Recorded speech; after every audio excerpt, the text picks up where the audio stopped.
It starts with a small click. The kind of click you don't usually notice until your screen flashes low battery and the whole day narrows to that single need. Who pays for the minutes that keep a family whole? Today, we listen to the sockets, the stalls, and the small economies that keep Cambodia connected.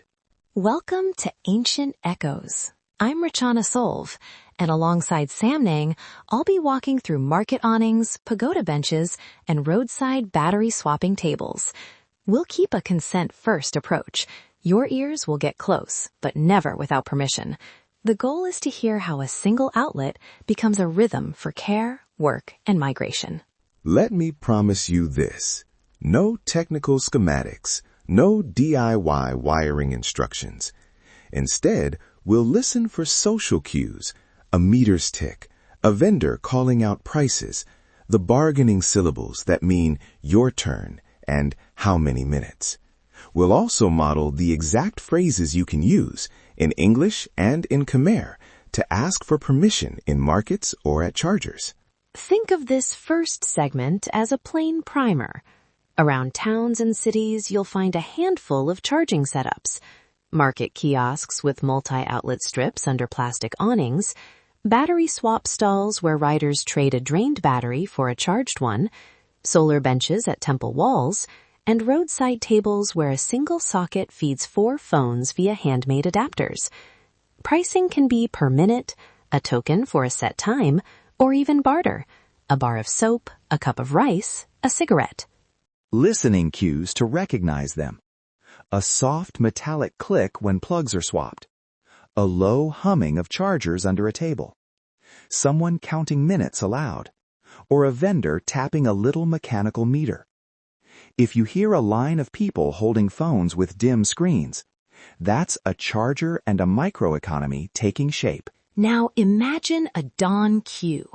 The sun is a pale promise, and the market is still folding out its blankets. A young man arrives with 3 phones in his shirt. A grandmother has a single handset, and someone leans in to check the adapter. There is a choreography, a nod, a small payment, a whispered, "I'll be 2 minutes," and an unspoken etiquette for who gets priority. Often, caregivers and older people are given the small courtesy of a quicker charge. That's where culture and kindness meet commerce. There's negotiation, too. A teenager might trade 10 minutes of charge for a bar of soap. A shopkeeper might say, 3 minutes, 200 rial, and the customer decides if that buys them enough voice time to call a relative. These are tiny bargains, but they structure days.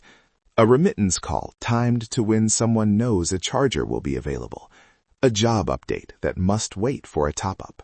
Let's step to the maker's bench. I want you to hear the precision in a repairer's hands. A soldering iron warming, a frayed cable being wrapped in tape, a clever adapter that once looked improvised but now is standard across a neighborhood. Apprenticeship happens here. Someone watches, then tries, then learns to keep these kits alive. The ingenuity is impressive, but we won't give step-by-step repair instructions. If you see a risky setup, find a licensed electrician. Safety first. Write, admire, yes. Try, no. Describe, yes. Give technical instructions, no. That's one of our safety rules for this episode. The repair culture tells us about skills, resilience, and the local value placed on making do. It also tells us that sockets are rarely neutral. They are entrusted, borrowed, and sometimes guarded. We also hear migration in the sound of charge. A young man in Poipet times his call to his sister in Bangkok right after a midday charge. A garment worker in Phnom Penh waits until the evening when a pagoda's solar bench is less busy so she can call her parents in the province. Airtime becomes ritual. Counting seconds, saving words, arranging remittances around the availability of power. These small acts are how love is kept across distance. And there are market stories. A mother teaches her son to text, "I've arrived," because a single cheap top-up makes that one message crucial. A vendor clues in which lines on her little ledger mark a neighbor's debt for one more minute. Social credit wrapped in electricity. If you start to read a charger, you see it's a node of trust, obligation, and reciprocity. I want to share a small vignette from a pagoda where solar benches have been installed. Early mornings, elders gather there, not just for charge, but for conversation. A few panels feed a bench, and adolescents rotate who uses it next. A young entrepreneur set up a solar microcart, portable panels, a small battery, a handful of sockets. People pay a small fee and sit on a wall while their phone breathes. These are innovations that bridge lack of grid access and community need. Some of these solar sellers are formalizing cooperatives, pooling small profits to maintain equipment. That's a crucial point. Charging isn't just a technical fix, it's an economic practice. Small micro-businesses create livelihoods from minutes and sockets, and that shapes the market rhythms we hear every day. Before we go further, a quick practical ethics moment. If you want to record or photograph a charging stall, ask first. Here are simple phrases. In English, may I take a short photo? I will offer payment and only post if you agree. In Khmer, you can say, Knyam ai thot hup klei bante, Knyam nang bang prak nang bang hach banek yol prong. Always offer payment, and if someone prefers to stay anonymous, respect that. And for clips, ask, may I record a 10 to 20 second clip to share with Ancient Echoes? All participants must agree. Ask in English and in Khmer, and make it a requirement that submitters confirm everyone consented and that no private call content is audible. We will strip identifying metadata when curating submissions. We must also be explicit about electrical safety.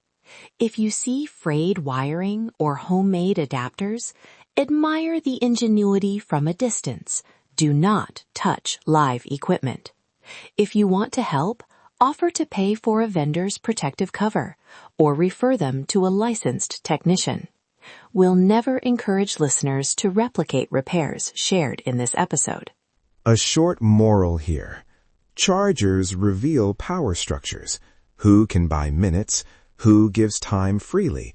Who is expected to lend a socket? These small economies are both inventive and unequal. Our job as listeners is to notice, to ask permission, and, when appropriate, to support local-led solutions like community solar cooperatives. Before we close, let me offer a practical listening exercise. Next time you pass a market, listen for 3 sounds: a click of a plug, someone counting minutes aloud, and the rustle of a ledger or a vendor's note. Those 3 tell you where charge is being exchanged, who is in line, and how time is being valued. That listening trains you to read sockets as social infrastructure. We'd love to see one modest, permissioned photo or a 10-20 second clip that captures a charger as a moment of care. A pagoda bench with people sharing sockets. A small solar cart in action. A tidy repair bench. If you share, tag Ancient Echoes and Samnang's YouTube. Remember, get consent, offer payment, and do not include private conversations or identifying details. To close, sockets are more than metal and plastic. They are places where relationships are negotiated, where remittances are timed, where apprentices learn their trade, and where entrepreneurs build small futures. When you next see a charger, listen closely. That's where a community's resourcefulness and care meet the demands of a connected life. Thank you for listening with care. If this episode moved you, subscribe to Ancient Echoes for more episodes and explore Cambodia's living histories. Visit Samnang's YouTube for visual stories from markets and heritage sites. And if you submit a photo or clip, follow the consent rules we modeled. Let's keep this practice ethical and respectful. and one last line together to seal the episode. Let's unlock the echoes of history together.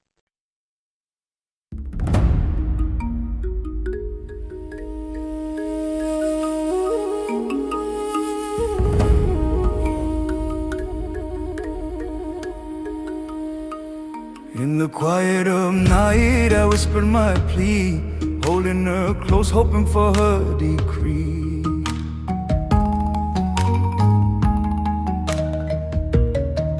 I called upon spirits, asked them to guide,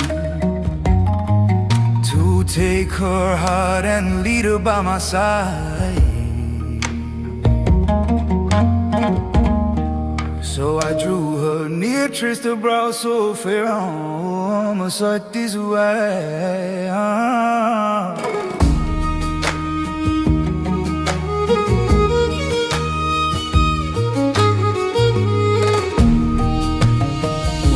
Sacred power, swai, mighty spirit awaken. By the master's right, let her heart be gently taken. Let her follow me now by vow and by sign. I hear these words, oh teacher, witness this plea. Oh, my sacred power, swai.